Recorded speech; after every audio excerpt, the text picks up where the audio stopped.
Hello guys, welcome back to the channel. So we've been working on a real special car for the last few days. Why don't you follow me in and I'll show you what we've been doing.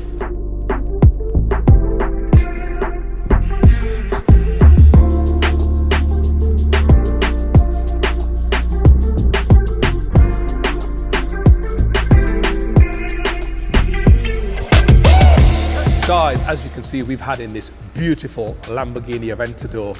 The owner of this car is actually an existing client of ours, and we've carried out upgrades on other cars for him. So when he bought this car, it was only natural he was going to come and see us. So driving this car, beautiful, all the power in the world. It's very loud. The factory audio system is actually really poor. And with the engine being so loud, you simply can't enjoy it when you're inside the cabin of the vehicle and you're on a long drive. So what we've done is we've carried out a complete audio overhaul on this car. Plus, the owner really wanted Apple CarPlay because, believe it or not, the car is not equipped with CarPlay. So we've upgraded it with wireless CarPlay, so it's completely modernized the vehicle, plus a banging Audison audio system. So come round, let's show you what we've done. So guys, when the client approached us with this car, he obviously told me what he wanted.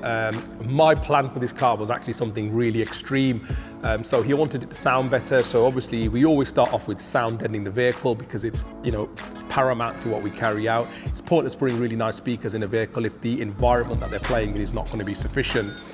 I originally wanted to do A-pillar builds and go full three-way active in the front, meaning, mid-range and tweeter in the A-pillars, a woofer in the door, and I also wanted to do him a custom sub-enclosure between the front two seats because we have done that in the past and they sound brilliant. However, the owner turned around and basically said, my only requirement is I want the car to look completely stock. I don't want to change anything at all. Now, this in itself sometimes is a bit of a challenge. People think doing builds, A-pillar builds, subwoofer enclosures and whatever is hard. Yes, it is, but it sometimes makes our job easier because everything's in the optimum position. So this was a challenge. We sat down. What we always do is we have like a 1 hour chat with the customer, come across with a few ideas. He gives us some ideas. We tell him what we're thinking. So in the end, we've gone for a real simple solution. And I'll be honest, when we connected it and set it up, I was absolutely blown away by how good this car sounded. So the CarPlay, I'll show you when we're inside the car, but I'll quickly run you through what we've actually done on this car.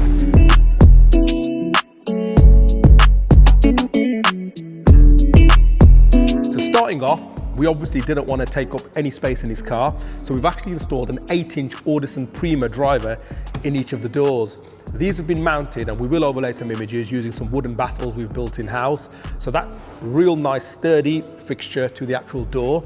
There's 3 layers of sound deadening, so I don't know if my mic's going to pick it up, but it's absolutely solid. There was virtually no sound deadening in here at all. So what that's done is it's given that speaker an optimum environment to play in. There's no rattling, there's no vibration whatsoever.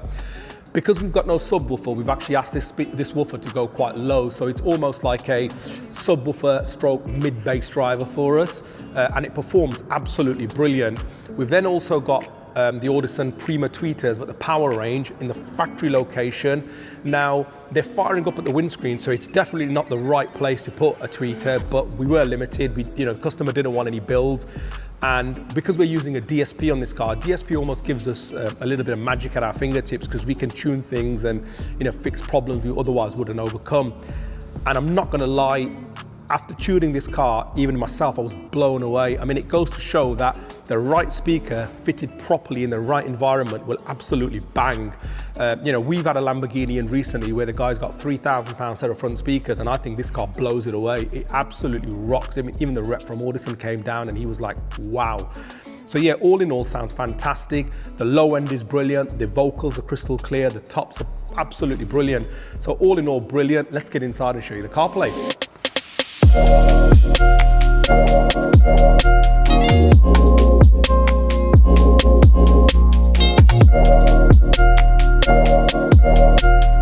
So guys, welcome inside. So this car obviously didn't have Apple CarPlay from the factory, and the owner, who's used to it in all of his modern cars, so it was a requirement. He wanted Apple CarPlay. So I'll show you all this before I show you what amplifier is actually running the whole system. So we've got wireless Apple CarPlay in here. We've integrated it into the factory screen. It all operates using the factory controls. What this does is it enables the owner to use Apple Maps, Google Maps, Spotify, you know, all the apps he's used to using within the vehicle. He can even take and receive phone calls while inside the car. He'll get all his reminders pop up, text messages, WhatsApps, you name it. So Apple CarPlay works in this exactly as it would do in any modern car. We actually fit these Apple CarPlay kits in most vehicles. If your car doesn't have CarPlay, most vehicles we do have a solution available. So please, you know, drop us a shout if you're interested. Now, the signal from this factory head unit goes into an amplifier which we've actually mounted underneath the bonnet. Once again, the owner didn't want to see anything, so there's no chance of putting it in here. We've installed it under the bonnet, and I'll show you where we've done that when we get out of the car. It's actually a DSP 4-channel amplifier, and it's running the 4 speakers in the car, so the 2 8s in each door and the 2 tweeters on top of the dash, fully active. What that does is it gives us full control, complete control over the whole system. So we're taking the signal from the Lamborghini head unit, running it out into our DSP, running the cables back in, and I mean all this is done through factory grommets. We haven't had to drill any holes or anything. The signal comes back in and runs the speakers directly, but because we've got the DSP, we can tune this system to perfection. And honestly, I'll say once again, even myself, when I was listening to this system, I was blown away by the sound stage. I mean, these Audison Prima speakers, I don't like using the term entry level, but they are probably Audison's most entry level product. But honestly, once again, it shows the right speaker in the right environment installed properly will outperform a speaker costing 3 times as much not fitted properly. I wish I could show you what this sounded like, but unfortunately YouTube's got copyright laws and whatever, and plus a little microphone, and your phone probably won't do it justice. But you've got to trust me, this system absolutely rocks. So let's get outside and show you the amplifier.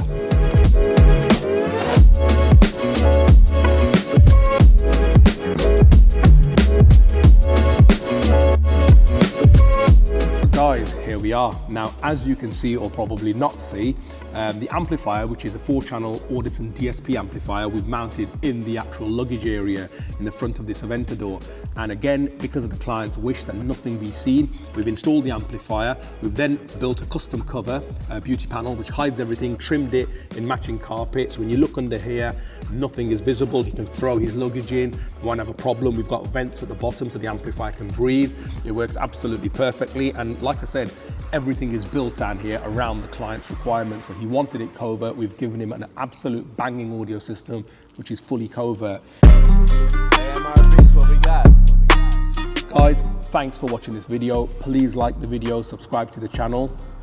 Lots of videos coming soon. If anybody wants an upgrade on any car, not just a supercar, drop us a shout. Thanks for watching, guys. I'm out.